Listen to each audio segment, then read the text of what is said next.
1 Samuel 10.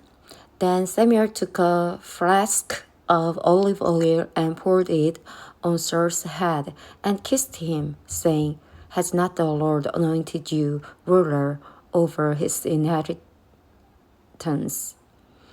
When you leave me today, you will meet two men near Rachel's tomb at Jerzah on the border of Benjamin. They will say to you, The donkeys you set out to look for have been found. And now your father has stopped thinking about them and is worried about you. He is asking, What shall I do about my son? Then you will go on from there until you reach the great tree of Tabor. 3 men going up to worship God at Bethel will meet you there.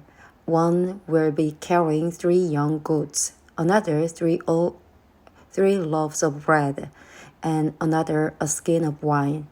They will greet you and offer you 2 loaves of bread, which you will accept from them. After that, you will go to Gibeah of God, where there is a Philistine outpost. As you approach the town, you will meet a procession of prophets coming down from the high place with lyres, timbrels, pipes, and harps being played before them, and they were prophesying. The Spirit of the Lord will come powerfully upon you, and you will prophesy with them, and you will be changed into a different person. Once these signs are fulfilled, do whatever your hand finds to do, for God is with you. Go down ahead of me to Gilgal. I will surely come down to you to sacrifice burnt offerings and fellowship offerings, but you must wait 7 days until I come to you and tell you what you are to do. Saul made king.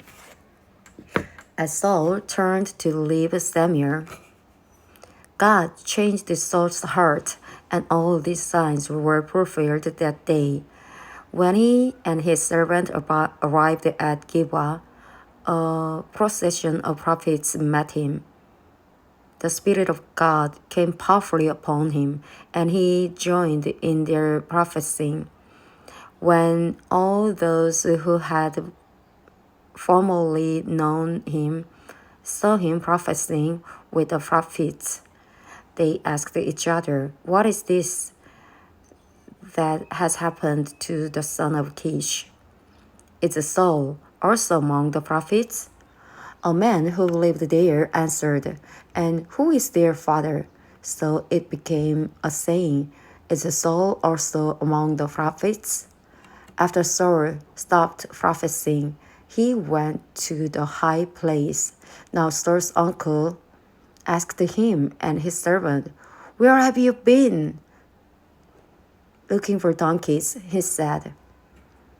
But when we saw they were not to be found, we went to Samuel. Saul's uncle said, Tell me what Samuel said to you. Saul replied, He assured us that the donkeys had been found, but he did not tell his uncle what Samuel had said about the kingship. Samuel summoned the people of Israel to the Lord at Mizpah and said to them, This is what the Lord, the God of Israel, says. I brought Israel up out of Egypt, and I delivered you from the power of Egypt and all the kingdoms that oppressed you.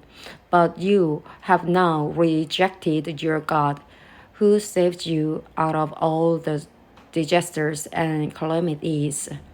And you have said, No, appoint the king over us. So now present yourselves before the Lord by your tribes and clans. When Samuel had all Israel come forward by tribes, the tribe of Benjamin was taken by Lot. Then he brought forward the tribe of Benjamin, clan by clan, and Matri's clan was taken. Finally, Saul, son of Kish, was taken, but when they looked for him, he was not to be found, so they inquired further of the Lord. Has the man come here yet? And the Lord said, Yes, he has hidden himself among the supplies. They ran and brought him out, and as he stood among the people, he was a head taller than any of the others. Samuel said to all the people, Do you see the man the Lord has chosen? There is no one like him among all the people. Then the people shouted, Long live the king! So Samuel explained to the people the rights and duties of kingship. He wrote them out on a scroll and deposited it before the Lord. Then Samuel dismissed the people to go to their own homes. Saul also went to his home in Gibeah, accompanied by valiant men whose hearts God had touched. But some scoundrels said, How can this fellow save us? They despised him and brought him no gifts. But Saul kept silent.